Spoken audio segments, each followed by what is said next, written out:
तो सशक्त का मतलब केवल आर्थिक आधार पर ही नहीं, निर्णय लेने के आधार पर, बराबरी के आधार पर, शिक्षा के आधार पर भी सब है। आप देखिए ना, पहले वो उनको लोग राज सिंह कहते थे, अब वो बहनों के भाई हैं और बच्चियों के मामा हैं।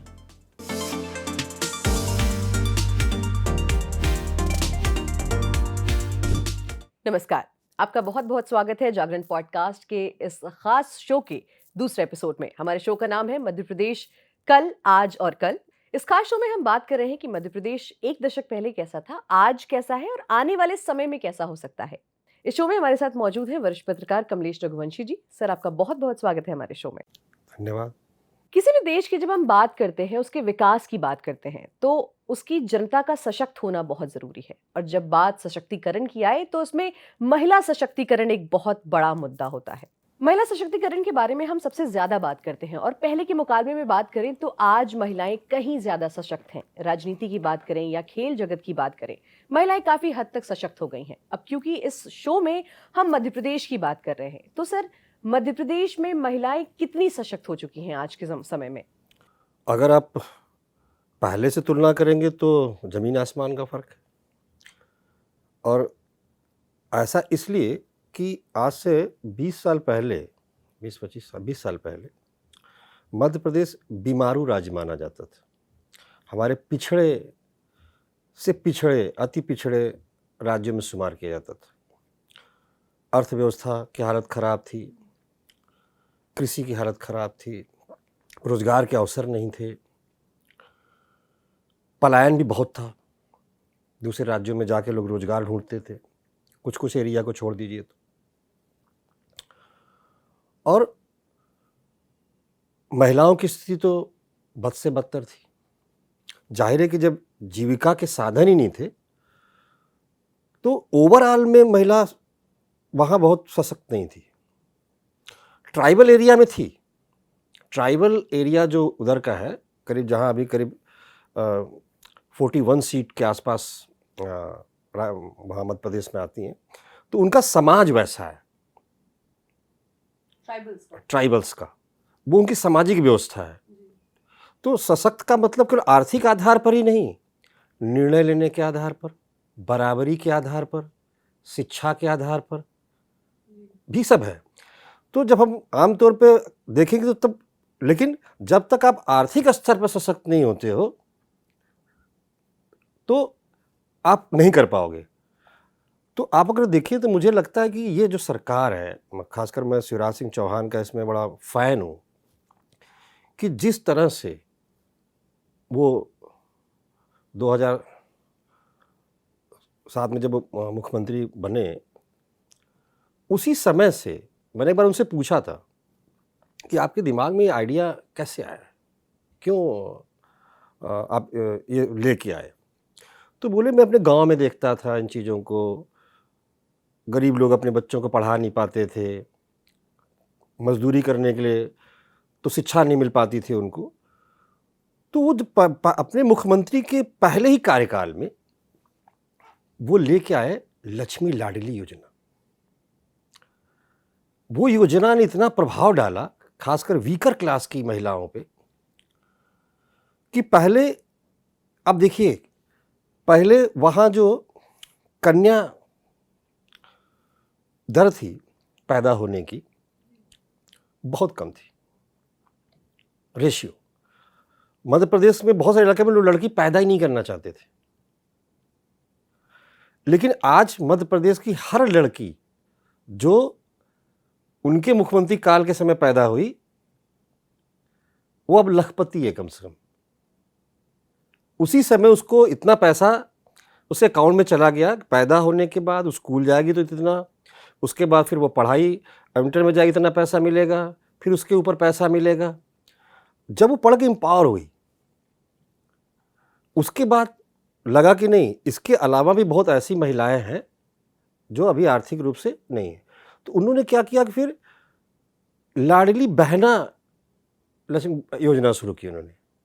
वो सारी महिलाएं जो जिनकी आमदनी कम है, हर महीने उसे 1200 रुपये देने की, और उनका उनका मानना है कि ये हम चाहते हैं कि उनकी जो कमाई है वो 10,000 रुपया पर महीना हो जाए, ताकि वो छोटे-छोटे कामों के लिए किसी पर निर्भर न रहें। तो महिला सशक्तिकरण की दिशा में मध्य प्रदेश में अभूतपूर्व कार्य हुआ है। मैं नहीं देख रहा कि बड़ा उन्नत से उन्नत जो राज्य होंगे, महिलाओं के दिशा में इतना बड़ा काम किया। मध्य प्रदेश के अंदर जो सशक्त नारी की अवधारणा है, मुझे लगता है वो बहुत अच्छी तरह से फलीभूत हो रहा है कि मध्य प्रदेश ऐसा पहला राज्य है जहां उन्होंने नौकरी में महिलाओं को आरक्षण की व्यवस्था की। नहीं तो जाति आधार पर आरक्षण की व्यवस्था है। जैसा मैंने पहले वाले आपके एपिसोड में ही बताया था कि पुलिस में भी आरक्षण किया, शिक्षा के क्षेत्र में उनको आरक्षण दिया, नौकरियां दी उन्हें, ताकि वो और सशक्त हो सकें। और जाहिर है कि जब पुलिस में महिलाओं की भागीदारी बढ़ रही है तो महिलाओं का अपना एक संपर्क होगा। अभी हम पीछे गए थे मध्य प्रदेश में, तो एक महिला बस ड्राइवर मिली। तो ऐसा नहीं कि पढ़ के ही लोग अपना लोगों के पास रोजगार का अपना है, उनको प्रशिक्षण मिल रहा है, जो उनको गाँव में अपना स्वयं सहायता समूह बना ले रहे हैं, वो लोगों को अपना बैंकिंग कर रहे हैं, उनके सामान को बाजार मिल रहा है। तो वो सेक्टर भी जो एकदम से एकदम निचले पायदान पे था, वहाँ तक भी वहाँ मुझे काम दिखाई देता है। तो मुझे उम्मीद है कि मध्य प्रदेश पहले से कल बदहाल भले रहा होगा, आज महिला सशक्तिकरण की दिशा में बहुत अच्छा काम हुआ है। और आने वाले समय में ये जो उपक्रम है, इसके कितने राजनीतिक मायने हो सकते हैं वो अलग बात हो सकती है, लेकिन जो पहल की गई है इसके नतीजे सार्थक आएंगे। कि आप देखिए कि मध्य प्रदेश में सेक्स रेशियो बदल गया है,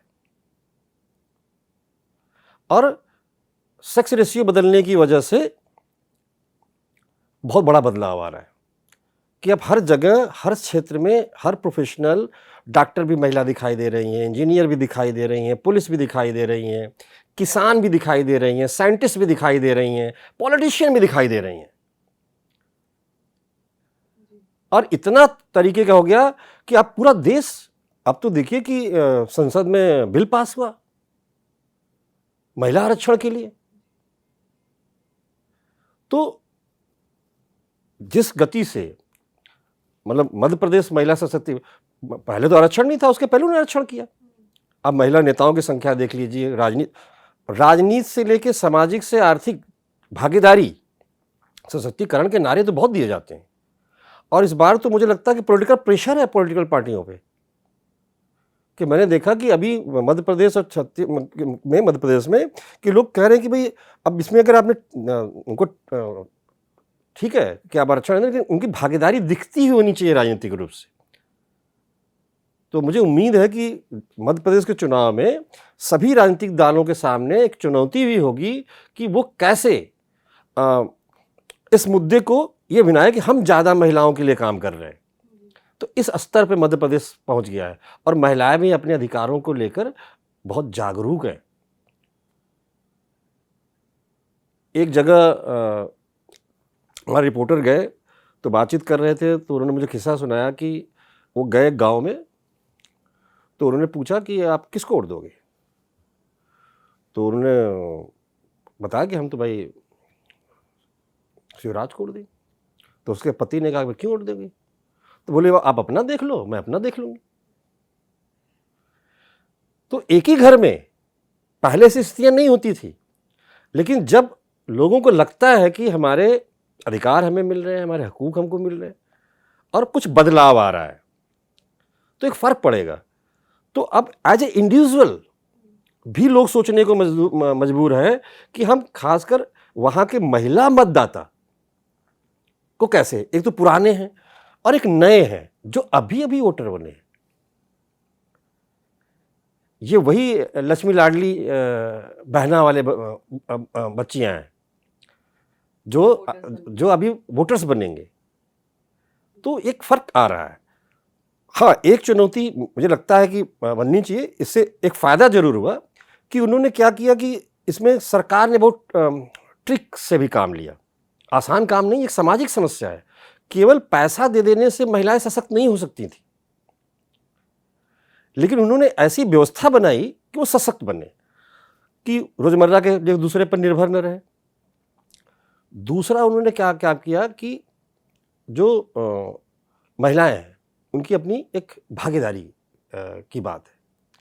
तो वो एक फ़र्क पड़ रहा है धीरे धीरे, और अच्छा काम हो रहा है। और आने वाले समय में जब कल जो होगा, मुझे लगता है कि वैसे भी वहाँ की नारियां पहले भी महान रही हैं। अहिल्याबाई से लेके तमाम लोगों ने देश के लिए, दुनिया के लिए काम किया। वो बड़े दूसरे जगह से आ रहे हैं, लेकिन अब दूर दराज के गांव से युवतियां आ रही हैं, खेल के क्षेत्र में आ रहे हैं, पढ़ाई के क्षेत्र में आ रहे हैं, तो वो नाम रोशन कर रहे हैं। तो पहले खास वर्ग, खास जगह के लोगों का ही उनका एक असर होता था, लेकिन एक समग्रता के साथ वो सामने आ रहे हैं। ट्राइबल बच्चियां भी आगे आ रही हैं। आप पाएंगे कि जो सरकार ने महिलाओं को और एम्पावर करने के लिए और जो ये बदलाव आए हैं उसके लिए उन्होंने और भी काम किए। कि जैसे उन्होंने कहा कि आप ज़मीन खरीदते हो, प्लाट खरीदते हो, अगर आप किसी महिला के नाम पे खरीदते हो तो स्टाम्प ड्यूटी में भारी छूट है। तो अगर किसी पुरुष के नाम से खरीदते हो तो आपको ज़्यादा पैसे देने पड़ते हैं, और यहाँ उनको नाम मात्र देने पड़ते हैं। तो इस तरह भी लोग मतलब पैसा ही बचाने के लिए सही, लेकिन वो कहीं ना कहीं अपने घर परिवार की महिलाओं के नाम से ज़मीन जायदाद खरीद रहे हैं, बढ़ावा मिल रहा है। तो इस तरह की स्कीमों के ऊपर काम हो रहा है। और शिवराज सिंह का तो हमेशा से रहा है कि उनका मानना है कि महिलाएं सशक्त हों। तो आप देखिए ना, पहले वो उनको लोग शिवराज सिंह कहते थे, अब वो बहनों के भाई हैं और बच्चियों के मामा हैं, तो उनको लोग मामा शिवराज बोलते हैं। तो मुझे लगता है कि ये केवल इस नाते हो पाया क्योंकि महिला सशक्तिकरण पे जो उनका काम है और जो उनकी अप्रोच है वो कमाल की है। मतलब काफ़ी पक्का काम कर दिया उन्होंने महिलाओं के लिए। सर, अभी जब आपने इस बात की शुरुआत की थी तो आपने एक बात कही थी कि जो ट्राइबल औरतें हैं वो काफ़ी ज़्यादा सशक्त हैं। ये आपने सर ये किस बेसिस पर आपने कहा? बेसिकली क्या है कि हम लोग देखो ना, बहुत सारा ये सोचते हैं कि जो आदिवासी हैं अपने थे, वो मातृ समाज वहाँ फर्स्ट होता है। अलग अलग में अलग अलग परंपराएं हैं, तो वहाँ महिला ही घर की मालिक होती है। तो जब वो घर की मालकिन है, घर कैसे संचालित होगा, तो वो वही अग्रणी है। खेती से लेके, किसानी से लेके सब काम देखना वो परिवार। कहीं कहीं तो उनकी सत्तात्मक व्यवस्था है कि वो खुद शादी करने पुरुष के घर जाती है। हाँ, ये मैंने भी सुना है ये। तो हर समाज का अपना अपना तौर तरीका है। तो वहाँ बस ज़रूरत क्या थी कि आदिवासियों को मुख्य धारा में जोड़ने की। उनका समाज कभी भी महिलाओं को नीचे से नहीं देखता। कभी और मुद्दे पर टॉपिक बात करेंगे, ये बहुत बड़ा इशू है। ट्राइबल पे अगर बात करिए तो इतने कल्चर है। एक ट्राइबल की बात करते हैं, 20-20 जनजातियां हैं वहीं मध्य प्रदेश में, अलग अलग उनकी अलग अलग बोलियां हैं, उनके अपने अलग अलग रीति रिवाज हैं। सर, अभी आपने बहुत सारी स्कीम्स के बारे में बात की, तो क्या इन योजनाओं का असर आने वाले चुनाव पर पड़ेगा? निसंदेह पड़ेगा। खासकर इसको तो कई लोग गेम चेंजर मान रहे हैं। राजनीतिक गलियारे में भी जो प्रतिद्वंदी है, कांग्रेस है, उसको लगता है कि इसकी काट क्या निकाली जा सकती है, तो इस योजना का विरोध नहीं कर रहे हैं। इन योजनाओं का वो कह रहे हैं इसमें हम इतना पैसा और बढ़ा देंगे, इतना पैसा और बढ़ा देंगे। तो जो सत्ता में है वो तो कह सकता है, वो दावे कर सकता है, वो वादे कर सकते हैं। निश्चित रूप से पढ़ना है, खासकर जो नया वोटर आने वाला है, पुराने की बात है, जो पहली बार वोट करेगा हर जगह बढ़े हैं। और चुनाव आयोग के जो आंकड़े हैं, जो अभी जारी हुए हैं, उस दिन भी पता चला कि मध्य प्रदेश में महिला वोटरों की संख्या बढ़ी है। पिछले चुनाव में भी मतदान में उनकी भागीदारी बढ़ी है, ये लगातार बढ़ रहा है मध्य प्रदेश में। तो ये जितने लगातार योजनाएं आई महिलाओं के लिए, युवतियों के लिए, ये तो योजना है, स्कूटी तक बांटी है भाई। क्या अगर आपने टॉप कर लिया, पढ़ लिया, स्कूटी दे दी। इवन पहले वो जहाँ 1 लाख रुपया 12वीं तक ही देते थे, अब उन बच्चियों के लिए अगर उनका हायर एजुकेशन में जाते हैं तो उनका भी खर्चा सरकार उठाएगी। अगर वो विगर क्लास से आते हैं, उनके पास पैसा देने की व्यवस्था नहीं, फीस नहीं देने की व्यवस्था है, तो सरकार का कहना है कि हम उनको उनकी पढ़ाई में भी मदद करेंगे। तो निश्चित रूप से इसका प्रभाव पड़ने वाला है। और इसको आप कह सकते हो, हर सरकार में, सत्ता में अगर कोई बुलाते हैं तो उनको सरकार अपने काम के आधार पर ही वोट मांगती है। अब उसका कितना रिफ्लेक्शन होगा, ये तो भविष्य के गर्त में है। तो आज के इस एपिसोड में हमने बात की तमाम तरह की योजनाओं की। मध्य प्रदेश सरकार ने कौन कौन सी योजनाएं लागू की हैं, उसका महिलाओं पर कितना असर पड़ा है, इन सभी चीजों के बारे में हमने बात की।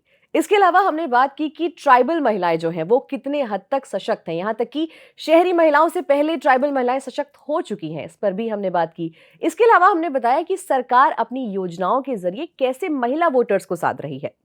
और इसी के साथ हम आ पहुंचे हैं इस एपिसोड के अंत में। अगले एपिसोड में आपसे मिलेंगे और इसी तरह के किसी मुद्दे पर आपसे बात करेंगे। तब तक के लिए हमें दीजिए इजाजत। धन्यवाद।